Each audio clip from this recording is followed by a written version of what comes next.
नमस्कार, मैं डॉक्टर ऋचा अंगीरा, सहायक आचार्य राजनीति विज्ञान, श्री प्रताप सिंह भारत राजकीय महाविद्यालय शाहपुरा।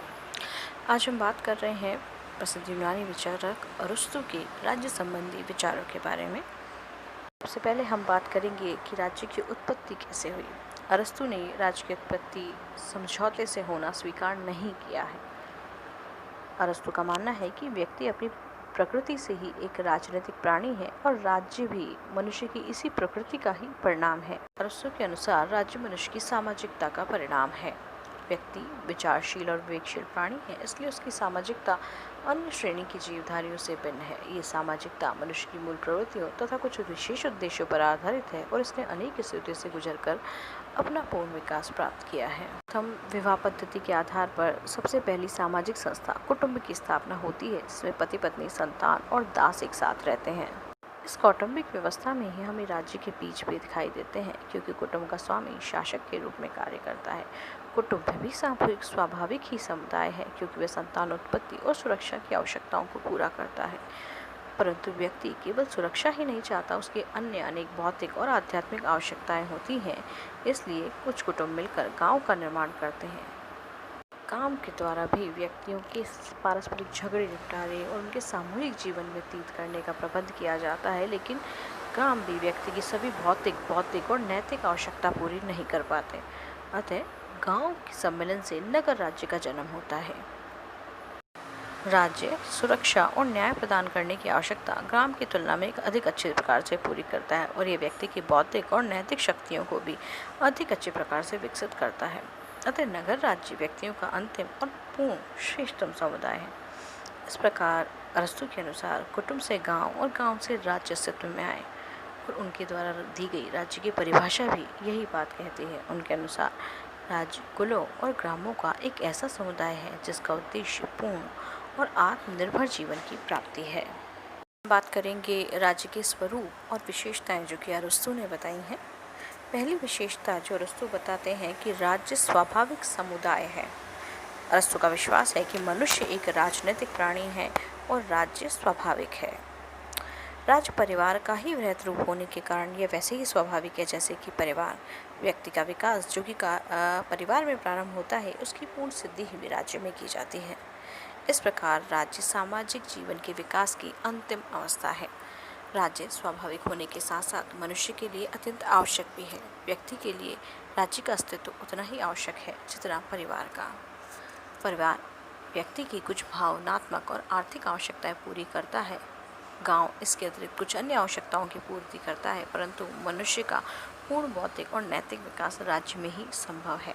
इसीलिए अरस्तु इस निष्कर्ष पर भी पहुंचता है कि राज्य का उदय जीवन के लिए हुआ है और सद्जीवन के लिए इसका अस्तित्व बना हुआ है। अरस्तु का मानना है कि राज्य व्यक्ति से पूर्व का संगठन है। ऐसा कहने में अरस्तु का तात्पर्य यह नहीं है कि ऐतिहासिक दृष्टि से राज्य का जन्म पहले हुआ, बल्कि उसका कहने का अभिप्राय यह है कि मानसिक या मनोवैज्ञानिक दृष्टि से राज्य का जन्म पहले ही हो चुका था, क्योंकि राज्य एक पूर्ण समुदाय है और व्यक्ति केवल एक तत्व है। पूर्णता पहले आती है और उसके बाद में अंग आते हैं, इसलिए राज्य व्यक्ति से पूर्ववर्ती है। मनुष्य के बौद्धिक विकास की पूर्ण कल्पना के रूप में राज्य का जन्म व्यक्ति, परिवार और ग्राम के अस्तित्व में आने से पूर्व ही हो चुका था। इसीलिए अरस्तु का एक कथन भी है कि समय की दृष्टि से परिवार पहले है, परंतु प्रकृति की दृष्टि से राज्य पहले है। अरस्तु का मानना है कि परिवार, ग्राम और राज्य, इन विभिन्न समुदायों में जो राज्य है उसका उद्देश्य हाईएस्ट गुड मतलब सर्वोच्च अच्छाई को प्राप्त करना है। अतः स्वाभाविक ही राज्य समुदायों का समुदाय नहीं, वरन वह सर्वोच्च समुदाय है। राज्य मनुष्य की सामाजिक प्रवृत्ति के विकास की चरम सीमा है और व्यक्ति के भौतिक, बौद्धिक और नैतिक व्यक्तित्व का पूर्ण विकास राज्य के अंतर्गत ही संभव है। अरस्तु ने राज्य के स्वरूप की जैविक धारणा को माना है।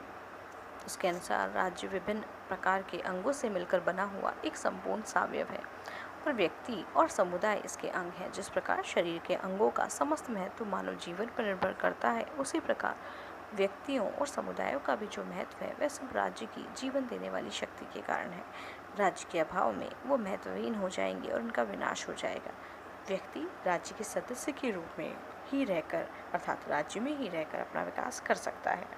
अरस्तु का विचार है कि राज्य एक आत्मनिर्भर संगठन है। परिवार और ग्राम के द्वारा व्यक्ति की भौतिक आवश्यकताओं की आंशिक पूर्ति ही की जाती है। राज्य ही एकमात्र ऐसा संगठन है जो इन आवश्यकताओं को पूर्ण रूप से पूर्ति करता है।